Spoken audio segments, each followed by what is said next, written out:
Mufti has also attacked NC government, saying that they should learn from Tamil Nadu government, who is opposing Waqf Bill. And her daughter has also attacked Mr. Kiran Rijiju, who is in Jammu and Kashmir. And there was a video that came out of Omar Abdullah and Rijiju walking together, saying that how can we expect anything for Muslims from the Chief Minister when he's welcoming the minister who has introduced Waqf Bill. How do you react to that?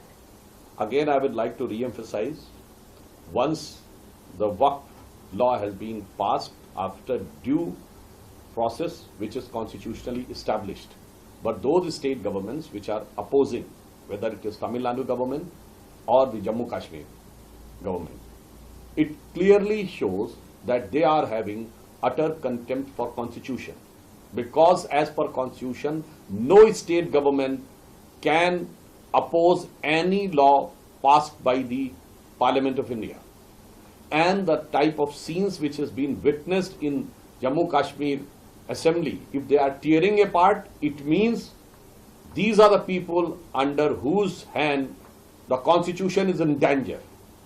Because if a state assembly is trying to tear apart the law passed by the union government and the Parliament of India, I think this is utter disrespect to the constitution. And moreover, when these people have approached the Honorable Supreme Court, they are not having even patience or respect for Supreme Court to give their verdict. And still they are doing these type of statements and reaction. This shows कि ये संविधान को जेब में ही रखते हैं.